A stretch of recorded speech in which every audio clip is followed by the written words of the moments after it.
안녕하세요. 저는 남편과 결혼한 지 4년 차가 된 30대 여성입니다. 세상을 살다 보면 정말 놀라운 일이 많은 것 같아요. 현실적으로는 사람과 사람 사이에 얽히고 설킨 이해관계부터 비현실적인 체험들까지 말이죠. 사실 저는 좀 성격이 순한 편이고 다른 사람들과도 대립하는 편이 아닌 성격이라 누굴 이유 없이 또 미치도록 싫어하는 게 이해가 잘 안 되는 편이거든요. 그래서 저희 시모가 절 지독하게 싫어하는 모습이 제게는 놀라운 일이었습니다. 그 일만으로도 저에게는 충분히 놀라운 일이었는데 그것보다 몇 배, 몇십 배는 놀라운 일을 시모와 생긴 일로 인해 제가 직접 경험하게 됐어요. 아니죠. 이 경험을 저뿐만 경험한 게 아니라 한 명이 더 했네요. 그래서 제가 이 이야기를 다른 분들 앞에서도 하게 된 겁니다. 저 혼자가 아니라 다른 사람도 겪었으면 허구도 아니고 그냥 저 혼자 알고 있을 일도 아닌 것 같아서 말이죠. 어떻게 보면 집안 이야기고 지난날 제 못난 성격을 말하는 거라 조금은 부끄럽긴 하지만 그래도 제 이야기가 누군가에게는 도움이 될 거라고 생각해서 오늘 사연을 말해보겠습니다.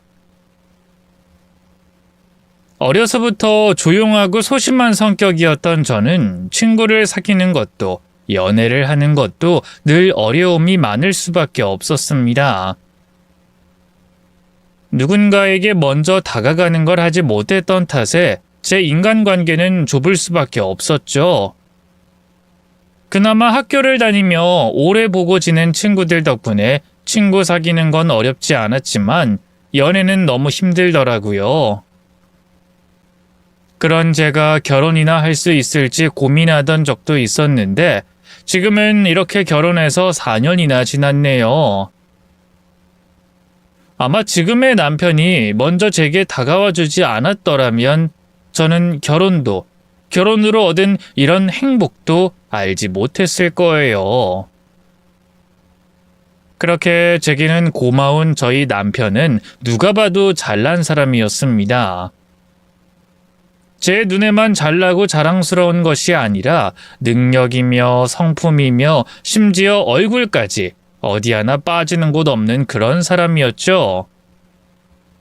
그런데 그런 남자가 먼저 저를 좋아해주고 심지어 저밖에 모르는 사람이라면 그런 사랑을 받는 제가 얼마나 행복하겠어요.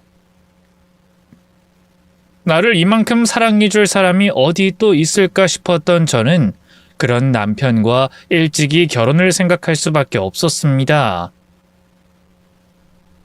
그렇게 남편과 결혼을 약속한 후 저희는 서로 안정적인 직장을 갖고 돈을 충분히 모았을 때 결혼을 하자며 그날을 기다리고 있었어요. 그렇게 저희 두 사람은 그 약속을 잊지 않으며 예쁜 사랑을 키워왔고 결국 그 약속을 지킬 날이 됐습니다.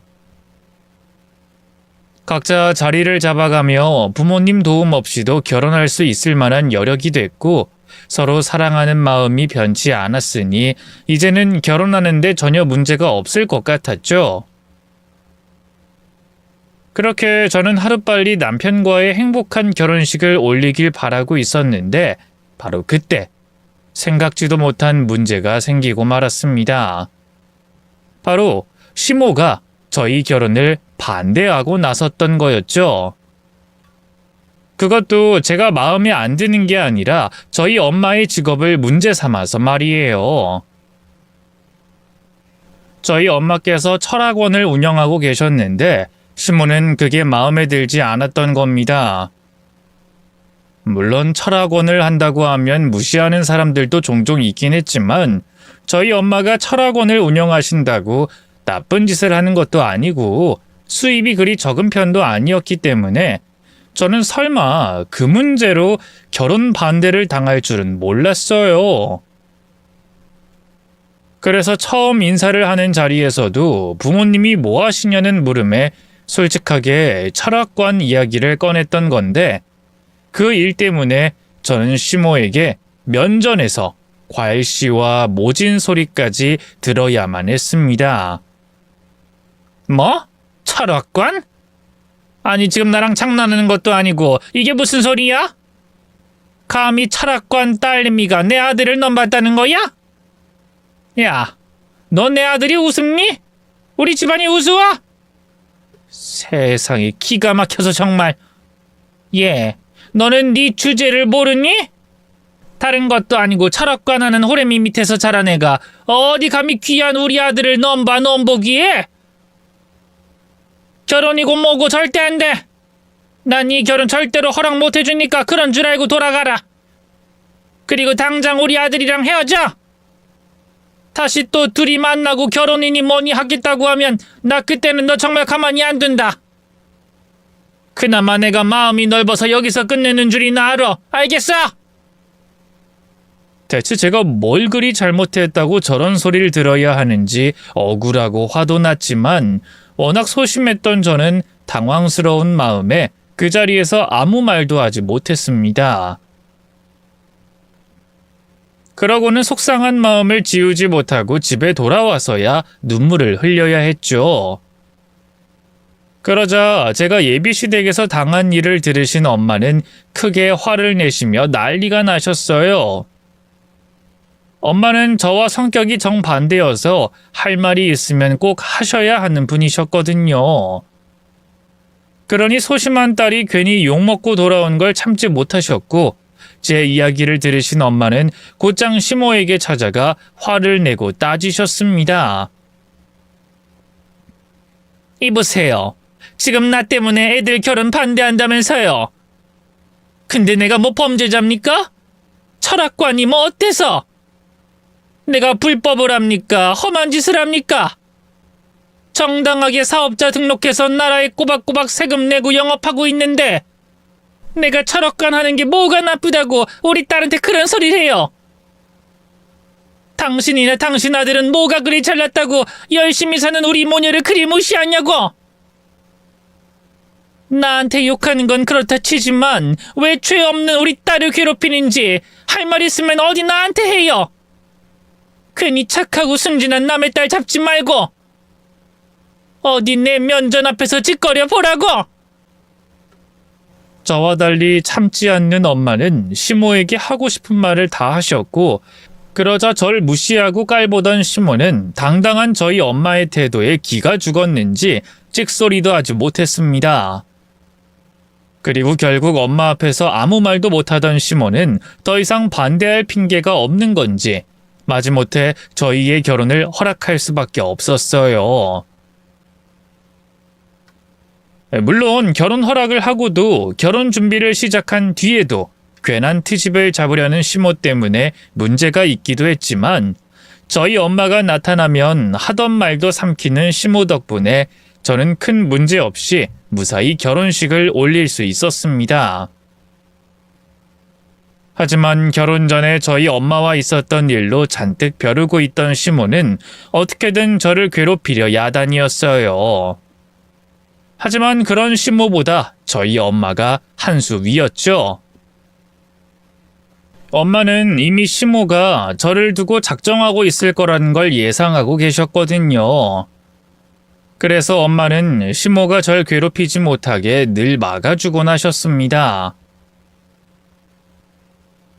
예, 너 이번에 첫 명절인데 친정 갈 거니? 너 이번엔 친정 갈 생각하지 말고 여기 있어라. 시집 와서 처음 맞는 명절인데 제대로 보내야지. 이번에 제사하는 법도 배우고 음식도 배우고 그렇게 해. 친정은 무슨 친정? 원래 며느리들은 출가 외인인 거야. 그러니까 시댁에서 잘할 생각해라. 아니 시댁에만 잘할 생각해라. 내 말 무슨 말인지 알겠니? 결혼하고 첫 명절이 됐을 때 시모는 제가 친정에 가는 게 꼴보기 싫었는지 친정에 가지 말고 시댁에서 일을 배우라며 절 붙잡으려 했어요. 그리고 저는 또 바보같이 시모에게 싫다는 말도 못하고 친정에 가지 못하고 있었죠. 그러자 절 기다리시던 엄마가 남편에게 전화를 해서는 시모를 바꾸라고 하시더라고요. 어머 사돈, 잘 지내시죠? 명절도 잘 보내고 계시고요. 다름이 아니라 저희 딸이랑 사위가 아직 그 집에 있는 것 같아서 말입니다. 예, 애들 저희 집에 있네요. 왜 그러시죠? 왜냐니요? 애들이 올 시간이 다 됐는데 안 오길래 무슨 일인가 싶어서 말이에요. 애들이 귀찮다고 늦장을 부리는 건지 사위가 게으름을 피우는 건지 왜 아직 출발을 안 했을까요? 설마 사돈이 붙잡고 계시는 건 아니시겠죠? 혹시나 해서 하는 말이지만 설마 애들 안 보내고 데리고 있으려고 하는 그런 건 아닐 거라고 믿습니다.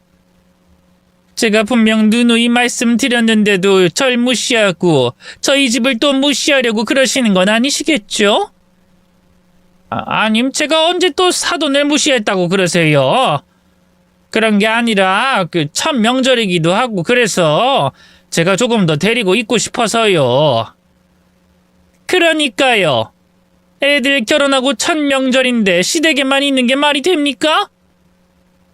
우리 딸이 고아도 아니고 제 입장에선 시댁이라고 사돈 먼저 만난 것도 억울한 입장인데 이렇게 늦장까지 부리게 하면 안 되죠.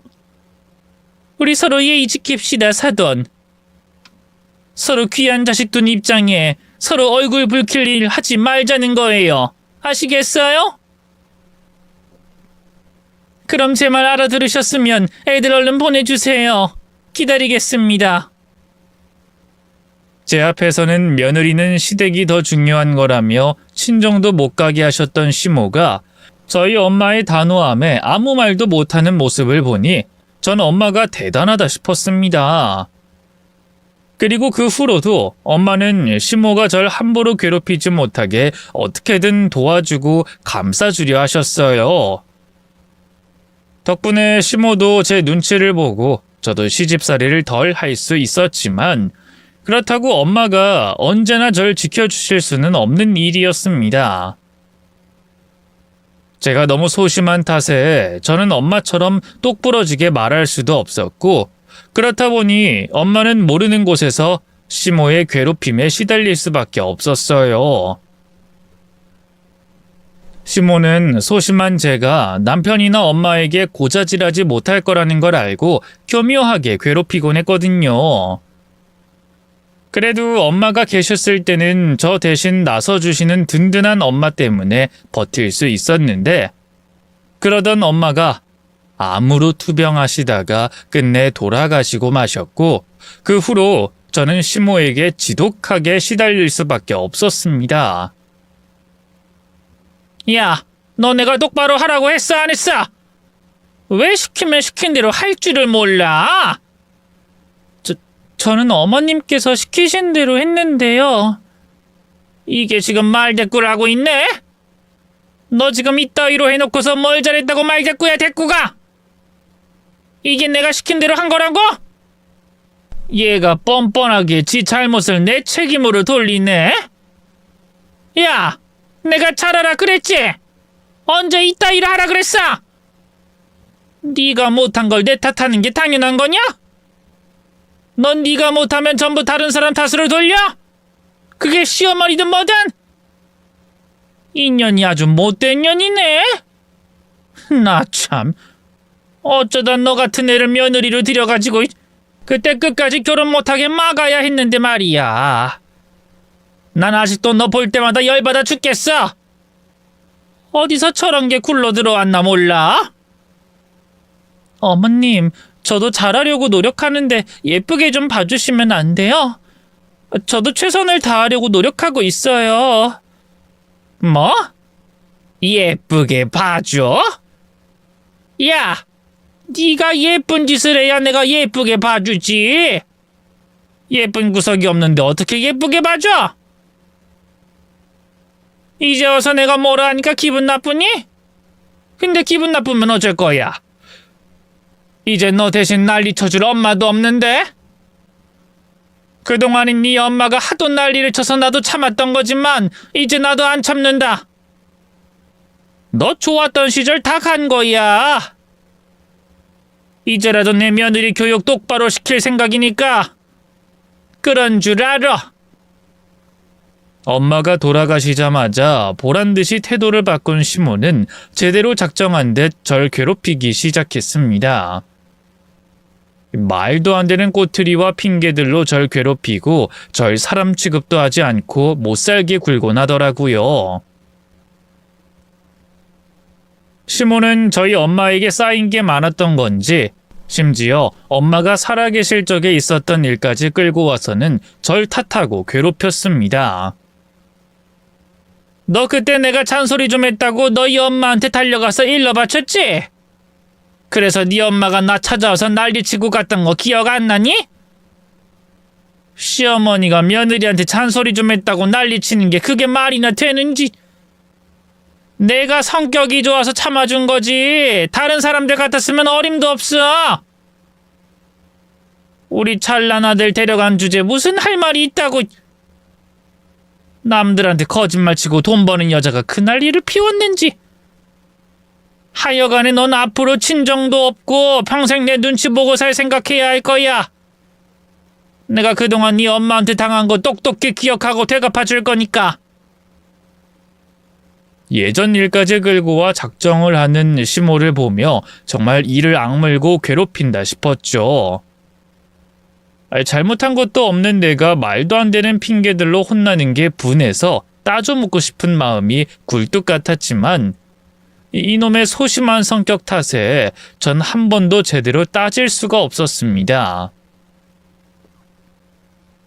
무슨 말을 하려고 하면 목구멍에서부터 말문이 막혀서 하고 싶은 말을 할 수 없었고, 그래서 저는 화를 내긴커녕 눈물만 나와 시모에게 대들 수가 없었어요. 덕분에 엄마가 돌아가신 후로 저는 시모에게 늘 당하며 속에 화가 쌓여갈 수밖에 없었습니다. 그러다 엄마의 기일이 가까워졌던 날이었습니다. 그리고 그날은 시모의 생일이기도 했죠. 사실 따지고 보면 생일이라고 할 수는 없었어요. 왜냐하면 그전까진 시모 생일을 양력날 보내고 있었거든요. 근데 갑자기 이번엔 음력으로 계산해서 생일을 보내겠다고 한 겁니다. 예, 내가 이번 내 생일은 제대로 보내고 싶어. 주변에 내 친구들이 하도 자랑을 해가지고 말이지. 누군 자식들이 어딜 보내줬다고 자랑하고 누군 자식들이 엄청 비싼 명품을 선물해줬다고 자랑하는데 내가 속이 뒤집혀서 가만히 못 있겠더라고. 그래서 나도 이번에 걔들 앞에서 자랑 좀 하려고. 혹시 돈 많이 들면 어쩌나 걱정된다면 걱정 안 해도 된다. 우리 승연이가 얼마나 고생해서 돈을 버는 줄 아는데 내가 그 돈을 아까워서 쓸 수 있겠니?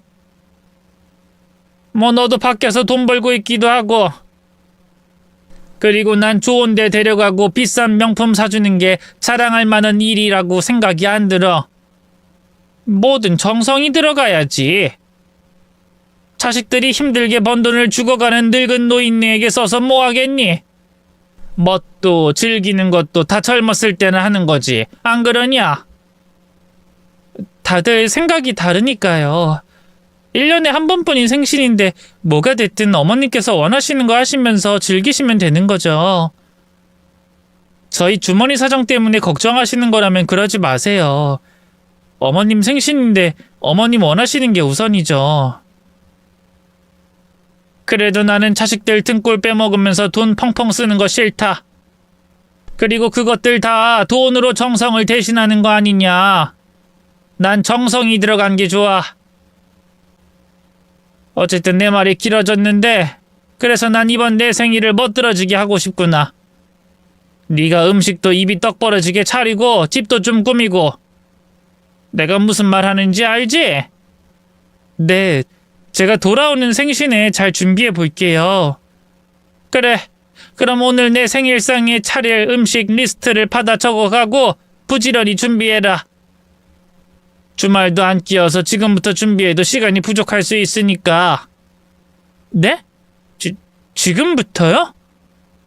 어머님, 생신 한 달 넘게 남았는데요. 그거야 양력일 때 이야기고 나 이번에 음력으로 보낼 거다. 네? 음력이요? 왜요? 이전까진 계속 양력에 맞춰서 보내시지 않으셨어요? 주민등록상 생일도 양력으로 되어 있으시고요. 그렇지. 근데 이번에 음력으로 보내려고. 원래 우리 부모님 그리고 내 형제들은 전부 음력으로 생일을 보내거든? 근데 나만 주민등록도 생일도 양력으로 보내. 우리 삼촌이 나 태어날 때 양력으로 해야 된다면서 입김을 넣어서 말이지. 그래서 이제까진 별 생각 없이 양력으로 계산해서 보냈는데 나이를 먹으니까 다들 음력으로 보내는 이유가 있지 않을까 싶기도 하고 내가 음력으로 생일을 보내면 집안이 더 술술 풀리지 않을까 싶어서 음력에 보내려고. 근데 뭐 잘못되기라도 했니? 양력이든 음력이든 다 같이 생일 즐기면 되는 거 아니야? 내 생일까지 3일은 남았고 음식 준비를 못해도 장만 본 다음 아침부터 준비하면 될 텐데. 나 생일 하루 종일 보낼 생각 없다. 승연이도 해외에 있는데 우리 둘이 밥 먹고 네가 생일 축하 정도만 하면 되는 거지. 다만 내가 내 친구들 앞에 자랑할 수 있게 음식 많이 집안 예쁘게 꾸며달라는 거지. 근데 이번 주 토요일이 저희 어머니 기일이라서요. 거기다 돌아가시고 처음 돌아온 기일이라. 어머, 그랬니? 그날이 사돈 기일이었어? 아이, 시간이 벌써 그렇게 됐나? 아이, 전부터 말 좀 하지 그랬니? 나도 동네방네 내 친구들한테 떠들어놔서 토요일에 꼭 생일상 봐야 하는데. 아이, 그럼 사돈 기일을 내 생일 다음날 챙겨. 아니면 너 금요일에 퇴근하고 챙기든가. 아, 원래도 산 사람이 먼저지 죽은 사람이 먼저가 아니잖니. 그럼 내가 내 생일상에 차릴 음식들 적을 테니 너는 내 생일날 어떻게 꾸밀지 좀 생각해라. 어머님, 죄송한데 이번엔 이전처럼 생신을 양력에 보내시면 안 될까요? 조금 전에 말씀드렸다시피 저희 어머니 첫 기일이라서요. 저희 친정 가족들끼리 그날은 꼭 모여서 어머니 기리자고 약속도 했고요. 제가 돌아오는 생신에 정말 성대하게 준비할게요. 그리고 내년부터는 꼭 음력에 생신 보낼 수 있게 준비하고요. 너 내가 방금 전에 한 말 그 사이에 까먹었어? 동네방네 자랑했다고 했잖아. 이제 와서 말 집어넣으면 내 얼굴은 뭐가 되니? 그리고 너 아까 뭐라고 했어? 내 생일 잘 준비한다고 했지? 그럼 네가 네 입으로 뱉은 말 지켜. 그건 어머님께서 생력을 음력으로 보낸다는 걸 몰랐을 때. 그만! 조용히 해! 난 무조건 음력인 이번 주 토요일에 내 생일 보낼 거다. 그렇게 알고 준비나 열심히 해. 그리고 너 혹시나 해서 하는 말인데 내 생일날 잠깐이라도 사돈 찾아가지 마라. 아무리 사돈 기일이라고 해도 내 생일날 죽은 사람 만나고 왔다면 내가 기분 좋겠니? 그래도 잠깐은. 아니 얘가 진짜. 야! 내가 찜찜하다고! 내가 내 생일날 귀신 묻혀오는 게 싫다고! 그리고 내가 아예 가지 말라는 것도 아니고 그 전날 그 다음날 갔다 오라고 하는데 왜 난리야? 어? 나 분명히 말했다. 내 생일 이번 주 토요일이고 아주 입이 떡 벌어지게 준비해. 그리고 사돈 기일 챙기는 건 그 전날 그 다음날이야. 알겠지? 지금 이 글을 보시는 분들도 눈치채셨겠지만 너무나도 다분히 그 의도가 보이는 행동이었어요.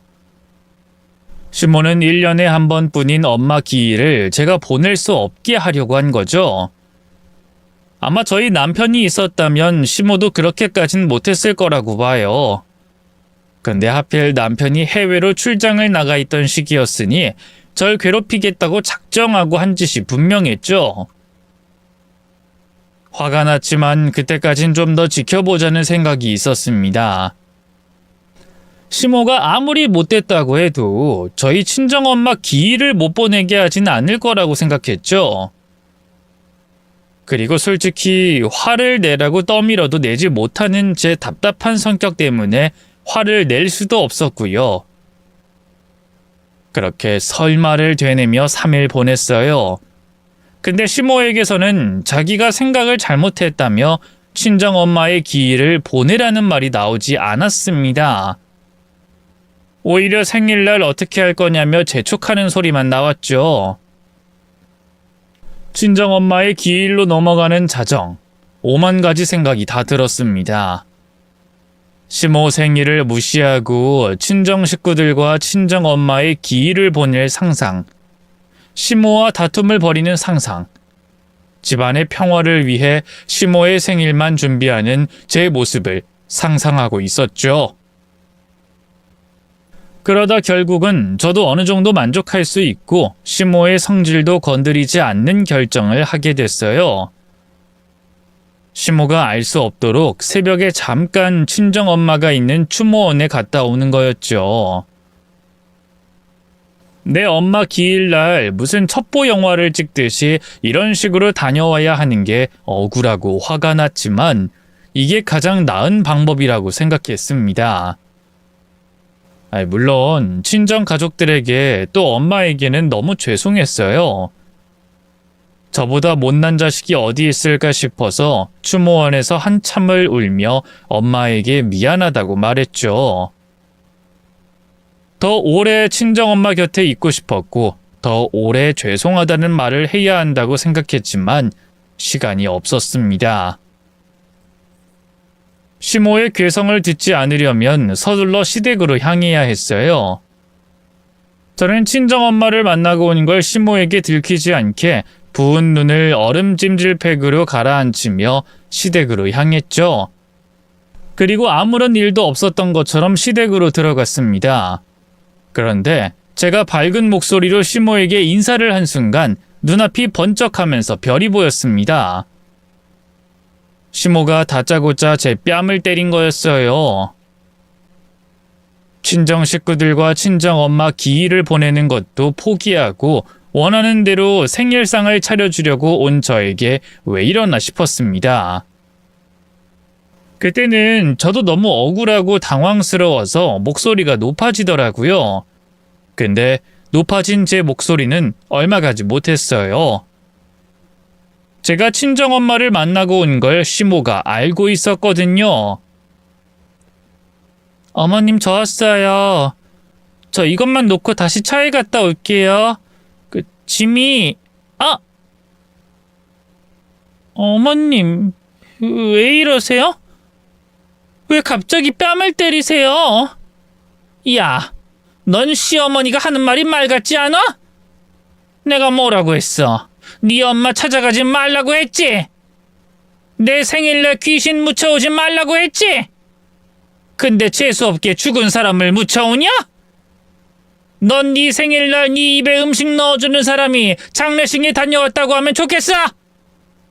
그게 목구멍으로 넘어갈 때 안 찜찜하겠냐고? 그래, 뭐 너야 젊으니까 별 생각 없다고 해도 나는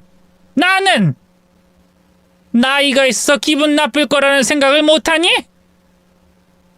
아니면 나보고 빨리 뒤져서 네 엄마 저승 친구라도 되라는 거야? 빨리 죽으라고 도둑고양이처럼 그 새벽에 몰래 거길 다녀온 거냐고? 제가 왜 그런 생각을 하고 있겠어요? 그냥 저는 어머니 기일이 얼굴 못 비추는 게 죄송해서 잠깐 얼굴만 보고 온 거예요. 잠깐은 무슨, 안에서 한참 동안 있었으면서. 네? 어머님께서 그걸 어떻게... 그러고 보니 제가 새벽에 나간 것도 어떻게 하시고... 왜 몰라? 네가 어쩌나 싶어서 어젯밤부터 너희 아파트 동 앞에서 계속 기다리고 있었는데 너 아주 신나서 뛰어가더라? 너희 엄마한테 나 데리고 가라고 말할 생각에 신이 났는가 보지? 그래서 네 엄마한테 뭐 어떻게 빌었니? 언제 어떤 방법으로 나 데려가 달라고 빌었어? 뭐 어떻게? 무슨 말도 안 되는 말씀을... 그리고 저희 집 앞에서 밤새 계셨다고요? 절 감시하시느라고?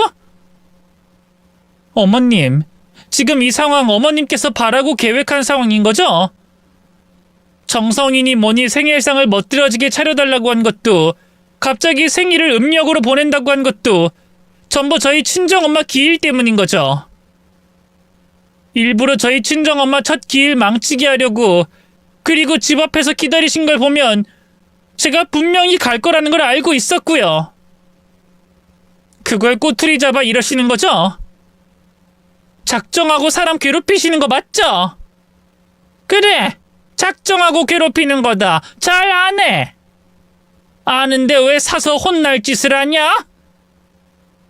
그러게 네가 추모원인가 납골당인가 안 갔으면 됐잖아. 내가 언제 네 엄마한테 다녀오라고 강요했어?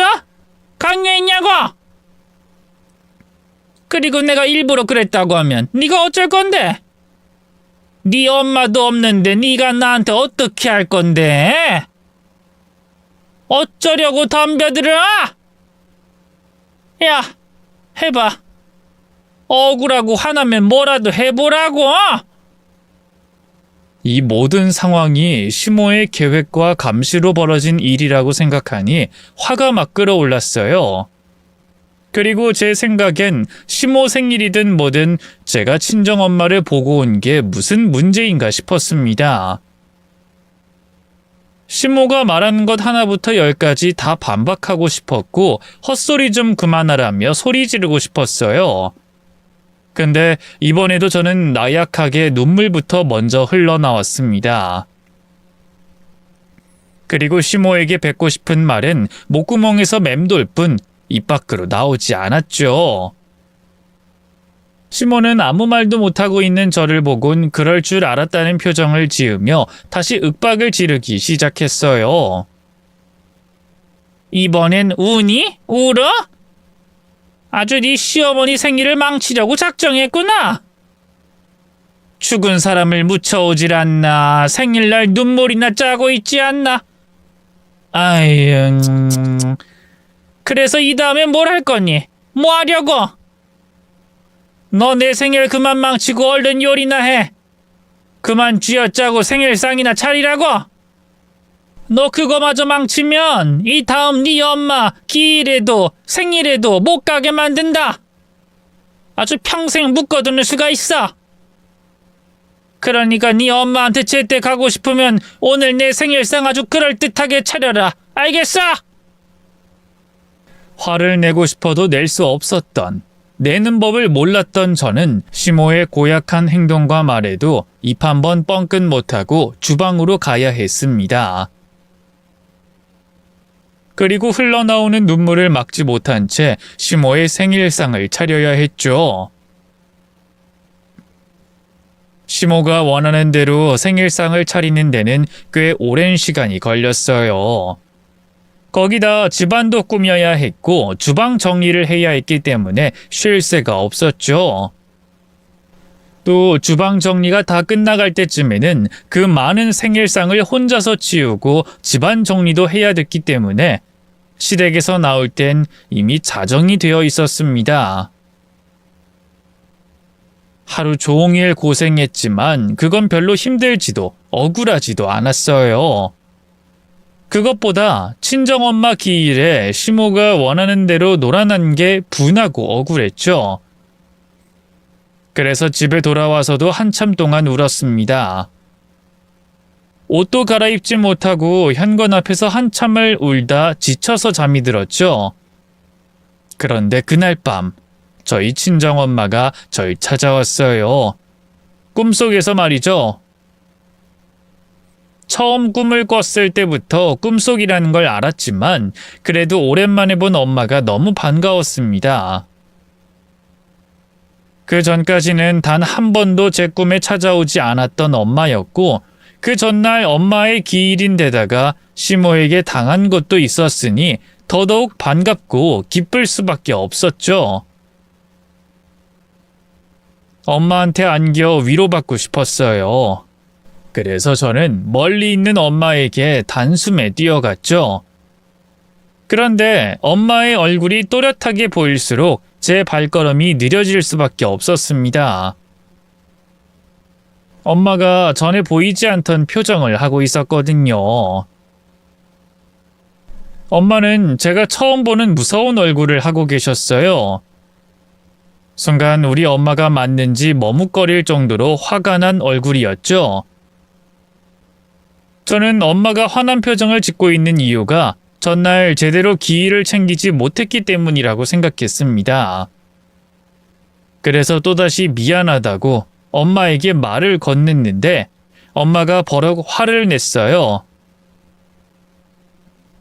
엄마, 미안. 내가 잘못했어요. 근데 나도 오늘 진짜 엄마랑 오래 있고 싶었는데, 가족들이랑 엄마 이야기하면서 하루 종일 있고 싶었는데. 미안해, 엄마. 내가 너무 못나서 엄마 돌아가신 날도 못 챙겼어. 넌 바보야? 넌 또 눈물부터 흘려? 엄마한테 할 말이 미안하단 말밖에 없어? 엄마, 왜 그래요? 왜 그러긴 뭐가 왜 그래?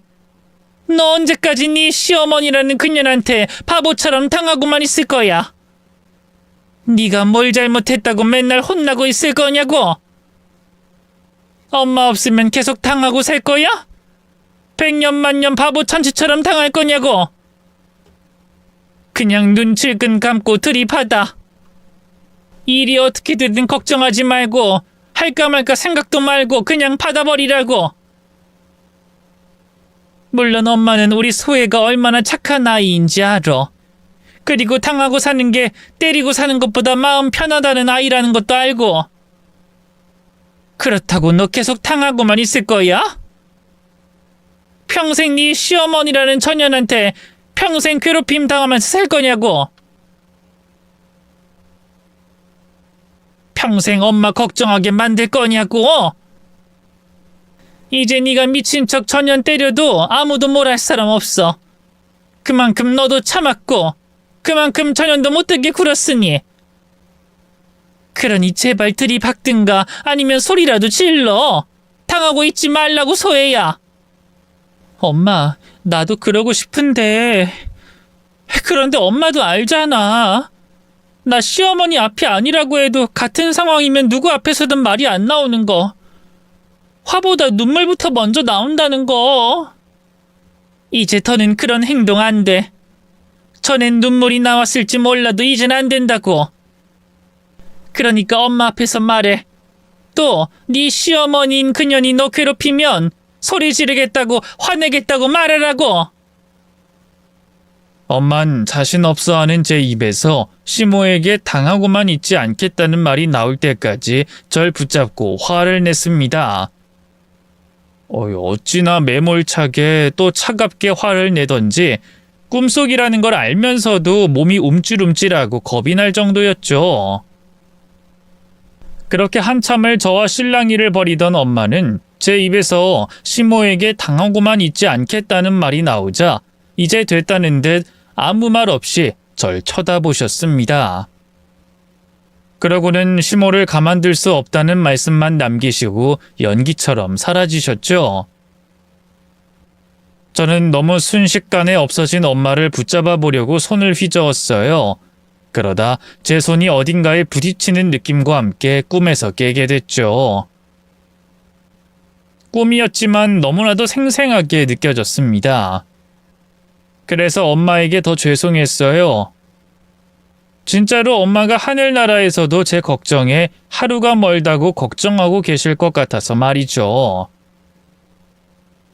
물론 그날 제 앞에 나타났던 엄마와 엄마가 했던 말들이 제 무의식에서 만든 꿈이라는 걸 알았지만 친정엄마 생각에 마음이 무거웠습니다. 저 스스로도 반성을 많이 하게 됐고요. 그리고 다짐하게 됐죠. 저 스스로에게도 부끄럽지 않고 하늘나라에 계시는 엄마에게도 더 이상 걱정 끼치지 않겠다는 생각으로 잘못된 일에는 화를 내고 싫다는 건 싫다고 표현하기로 다짐한 겁니다. 그렇게 이제 막 새로운 다짐을 저 혼자 다져가고 있을 때 아침 일찍이 전화가 걸려왔어요.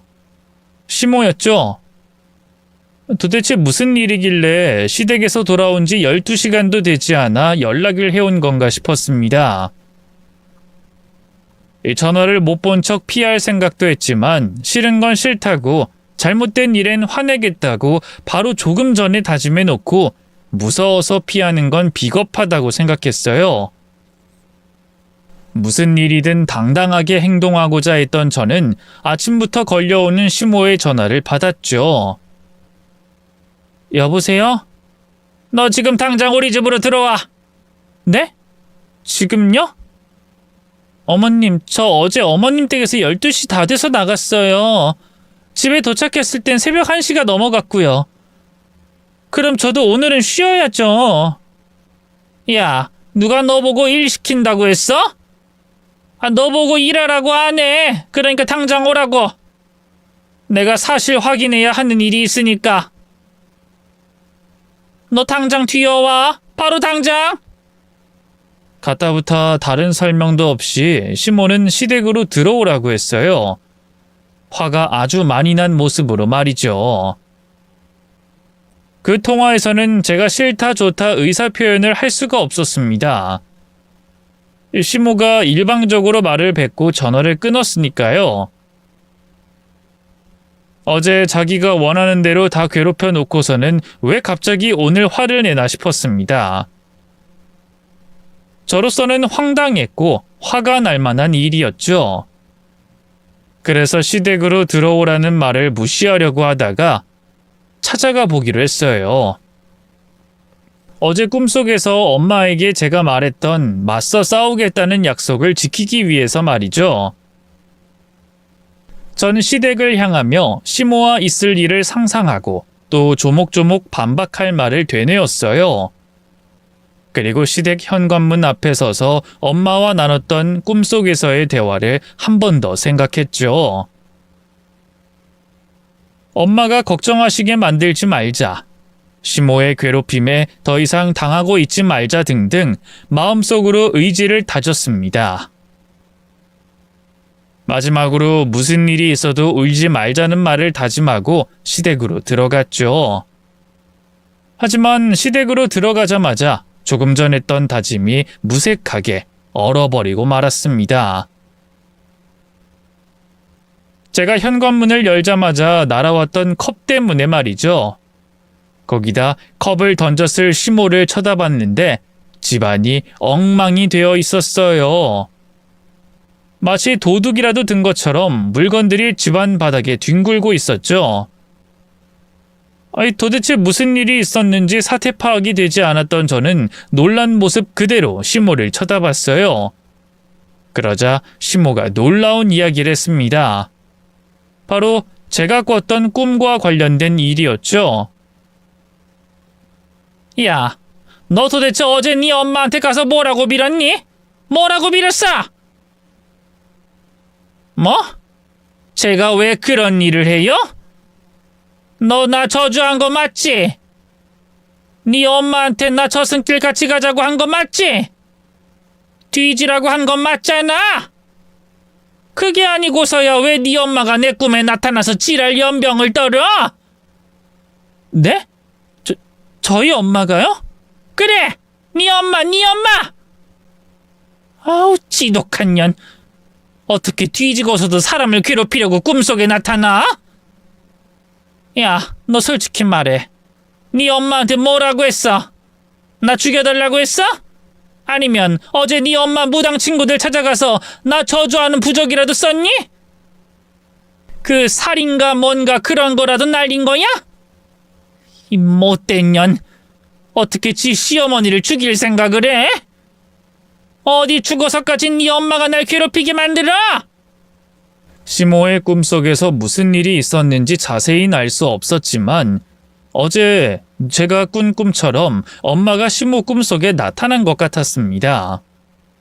같은 날 같은 사람이 나타나는 꿈을 두 사람이나 꾸는 게 말이 되는 일인가 싶었어요. 기막힌 우연에 너무 놀라고 있던 그때 불현듯 꿈속에서 엄마가 했던 말이 떠올랐습니다. 분명히 엄마가 제 대답을 듣고 돌아서면서 시모를 가만둘 수 없다는 말씀을 하시고 사라졌어요. 그제야 저는 어제 봤던 엄마가 단순히 제 무의식이 만들어낸 꿈이 아닐 수도 있다는 생각을 했습니다. 그러자 엄마가 바로 제 곁에 있는 기분이 들더라고요. 뭔가 더 자신감이 생겼고 억울하고 분한 감정도 끌어올랐어요. 저는 그 감정 그대로 시모에게 화내기 시작했죠. 지금 그걸 말이라고 하시는 거예요? 제가 어머님 저주하면 그게 그대로 이뤄지긴 해요? 저도 그런 세상이었으면 좋겠네요. 그러면 지금처럼 어머님 억지에 당하고만 있지 않았을 테니. 뭐? 너 지금 나한테 말 대꾸한 거야? 너 잠에서 덜 깼니? 아니면 뭐 급히 오다가 머리라도 다쳤어? 너 내가 누군지 알아보는 거야? 아니 얘가 어디 다치거나 미치지 않고서야 감히 나한테. 이제 사람을 미친 사람으로 몰아가기까지 하세요? 저 멀쩡해요. 어머님 때문에 어제 고생해서 지치긴 했지만 정신은 멀쩡하다고요. 그리고 미쳤으면 어머님께서 미치셨겠죠. 조현병이세요?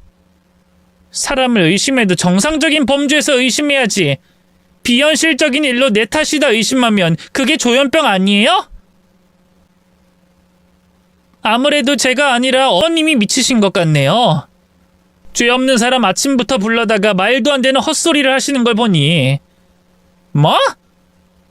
인연이 어디서 말을 함부로 해? 야, 너 진짜 미쳤어? 정신 멀쩡하다는 년이 어디 감히 시어머니한테 미쳤다니 조현병이라니 악을 쓰고 있어. 야, 너 어제 나 저주한 거 맞지? 어제부터 계획해서 나 잡아먹으려고 이렇게 덤비는 거지? 이 년이 이제야 본색을 드러내네? 이 못된 년이. 지 남편 없으니까 이제야 본색을 드러내? 야! 너 그런다고 내가 겁먹을 줄 알았어? 내가 네 년 하나 상대 못할 것 같아? 너 아주 메타작을 당해봐야겠다. 그래야 정신 차리고 시어머니를 존경하지. 너 더 맞기 전에 이리 와. 이리 와서 엎드려 뻗쳐. 너무나도 당연히 시모는 제가 화를 낸다고 해서 태도를 바꾸지 않았습니다. 오히려 니까짓 게 감히 자기에게 덤빈다며 더 화를 내고 있었고 손에 잡힌 효자손으로 절 때리겠다고 했죠. 하지만 저도 겨우 그 정도에서 기가 꺾일 순 없었습니다. 어제 엄마가 나타났던 꿈이 단순한 꿈이 아니라는 걸 알게 된 순간 엄마와 한 약속을 반드시 지켜야겠다는 생각이었거든요. 그래서 저도 죽자 살자 시모에게 덤벼들기 시작했어요. 내가 왜 맞아? 내가 왜 맞아? 내가 당신한테 왜 맞냐고? 당신이 뭔데 날 때려? 잘못했어도 당신이 내게 더 많이 했는데 왜 당신이 날 때려? 내가 당신을 때려야지. 당신이 지금까지 나 괴롭힌 적이 몇 번이야? 꼴랑 어제 한 번이야? 아니잖아. 수십 수백 번이잖아. 당신이 그만큼 날 괴롭혔잖아. 근데 왜 당신이 날 때려? 왜? 너 정말 왜 이래? 너 진짜 미친 거야? 너 우리 승현이랑 결혼한 소혜는 맞아? 야, 너 정신 차려. 너 박소혜야, 박소혜. 난 네 시어머니고. 그래, 나 박소혜야. 넌 내 시어머니가 맞고. 그걸 아는 사람이 사람을 지독하게 괴롭혀? 우리 엄마 기일 못 기리도록 생일까지 바꿔가면서 거기다 잠복하면서까지 사람을 감시해? 당신 정말 시어머니 맞아? 시어머니가 사람 괴롭히라고 있는 거냐고? 그것도 며느리가 잘해보려고 하는데 괴롭히는 게 시어머니야? 그게 인간이야? 그래, 어디 때려봐. 때려보라고. 나도 이제 2판 4판이야. 당신이 말한 것처럼 지랄 연병 다 떨어보겠다고? 예, 안 돼. 그거 던지면, 저게 얼마짜린데? 집안을 이 꼴로 만들어놨으면서 비싼 거 안 비싼 거 골라서 화풀이 했나 보지? 내가 당신 앞에서 보여줄게. 진짜 화가 나면 눈앞에 보이는 게 없다는 걸 보여주겠다고? 다 부숴버릴 거야. 다 부숴버려! 소혜야, 안 돼! 화를 내면서 더 흥분했던 저는 시댁에 있는 물건을 손에 잡히는 대로 바닥에 내리꽂았어요. 그땐 유리 파편이 바닥에 뒹굴든 바닥이 흥건하든 말든 신경 안 쓰고 다 던지고 내리꽂았죠. 그러자 급해지는 건 시모였습니다. 정말 이러다 집안이 쑥대밭이 될 수도 있었거든요. 시모는 어떻게든 절 말려보려고 했어요. 소혜야, 그래 알았다. 우선은 진정 좀 해봐. 뭔가 우리 사이에 오해가 있어서 오늘 이렇게 일이 벌어진 것 같은데 네 마음 알겠으니까 우선은 진정 좀 하라고, 응? 그전까지 조금도 흔들림이 없던 시모였지만 정말 미친 사람처럼 악쓰고 난리치는 제 행동에 당황했는지 처음으로 겁을 먹은 듯한 모습을 보였어요. 야, 너, 인연, 이런 단어가 아니라 제 이름까지 부르면서 말이죠. 이때를 놓쳐서는 안 되겠다는 생각이 들었습니다. 물론 다음에 또 성질을 부리려면 부릴 수 있겠지만 원천적으로 시모가 절 우습게 보는 일을 만들어선 안 됐죠. 이번 기회에 강렬하다 못해 끔찍할 정도의 기억을 남겨야 한다고 생각했어요. 그래서 진정하라는 말을 무시한 채 계속 시모에게 화를 냈죠. 내 이름이 박소혜였어? 난 또 야, 너, 이년, 미친년, 이게 내 이름인 줄 알았네. 당신 때문에 내 이름도 잊고 있었어. 당신이 그런 사람이야. 사람을 아주 무기력하게 만든 사람. 사람을 지독하게 괴롭혀서 지치게 만드는 사람. 그러니까 우리 엄마가 내 걱정에 당신 꿈속에 나타났겠지. 당신 어제 우리 엄마 꿈 꿨다고 했지? 혹시 우리 엄마가 남색 실켓 티셔츠 입고 있지 않았어? 아이보리색 월남 치마 입고. 네가 그걸 어떻게 알아? 내가 아까 말했니? 아니, 당신은 나한테 우리 엄마가 나타났다는 말밖에 안 했지. 내가 그걸 어떻게 알고 있냐면 어제 꿈속에 우리 엄마가 나타난 사람이 당신뿐만이 아니거든. 우리 친정엄마 내 꿈에서도 나오셨어. 내 꿈에 나오셔서 당신 가만두지 않겠다고 하더라고. 처음엔 나도 꿈인 줄만 알았거든? 근데 당신 이야기 들어보니까 꿈이 아닌가 봐. 그래서 앞으로 우리 엄마한테 매일 일러주려고 당신이 나한테 한 짓거리들 전부 다. 당신 어제 꿈속에서 우리 엄마한테 얼마나 당했는진 모르겠는데 어제 당했던 일에 10배, 100배 더 시달리게 해달라고 내가 엄마한테 말할 거야. 내가 당신 죽이려고 저주했다고 했지? 그 말이 시가 될 수 있게 내가 우리 엄마한테 빌게. 어디 진짜 그 일이 벌어지는지 보자고. 뭐? 그게 정말이니? 정말 네 꿈에 네 엄마가 아니 사돈께서 나타나셨어? 아이고, 정말 그래서 내 꿈에 나타난 건가? 그래서 그렇게 윽박지른 건가? 아유, 제가 저렇게 내 꿈속에 나타난 모습 그대로 말하니 안 믿을 수도 없고, 아유 정말. 소혜야, 내가 어떻게 하면 사돈께서 그리고 네가 화가 풀릴까? 그래, 내가 잘못했어. 내가 앞으로 절대 너 괴롭히지 않을게. 비겁해 보인다는 거 알아. 근데 사돈께서 어젯밤에 나타나서는 밤새 날 혼내셨어. 그래서 네 잘못은 아니지만 밤새 시달린 게 화가 나서 널 불렀던 거야. 나 어젯밤 꿈속의 일 또다시 당하고 싶지 않아. 그리고 사돈께서도 매일 내 꿈속에 나타나셔서 나 혼내는 것도 일이시잖니. 내가 너 안 괴롭히면 너도 사돈께서도 편하실 테니까. 제발 말씀 좀 잘 해줘, 응? 내가 진짜 너 털끝도 건들지 않을게. 그리고 이제까지 한 짓들 전부 다 잘못했어, 응? 시모가 제 앞에서 무릎을 꿇고 비는데 속이 시원한 것보다 너무 놀라웠습니다.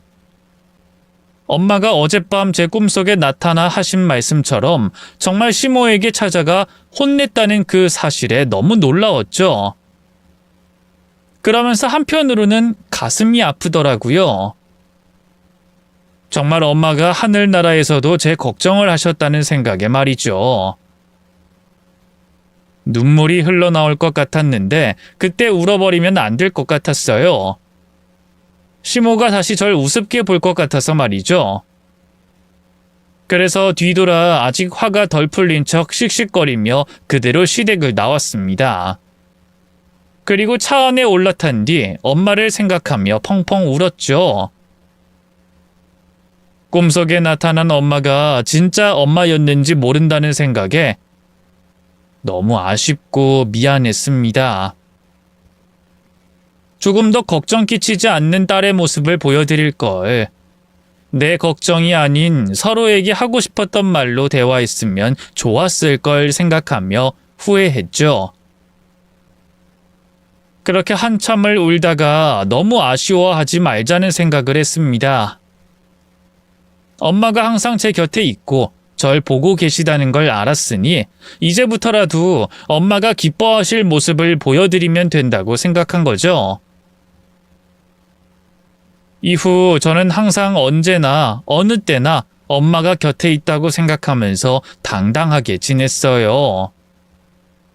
그 고생을 당하면서도 평생 변하지 않던 소심한 성격이 당당하고 할 말은 하는 성격으로 변하기 시작한 거죠. 그렇다고 괄괄하게 사람이 180도 변한 건 아니지만 억울한 일은 당하지 않았습니다. 다른 사람에게도 시모에게도 말이죠. 그날 이후 시모는 제 눈치를 정말 많이 봤어요. 제 입에서 용서하겠다 말겠다는 말이 없어서 그런지 모르겠지만 마치 용서해달라는 듯이 제게 잘 보이려고 했죠. 저는 그런 것도 부담스러워 잘해줄 필요까지는 없다고 선을 그었고요. 덕분에 시달림 없이 마음 편히 살고 있습니다. 그 출장에서 돌아온 남편은 전에는 상상할 수 없던 저와 시어머니의 관계에 눈이 휘둥그레지며 아직도 적응을 못한 모습이긴 한데요.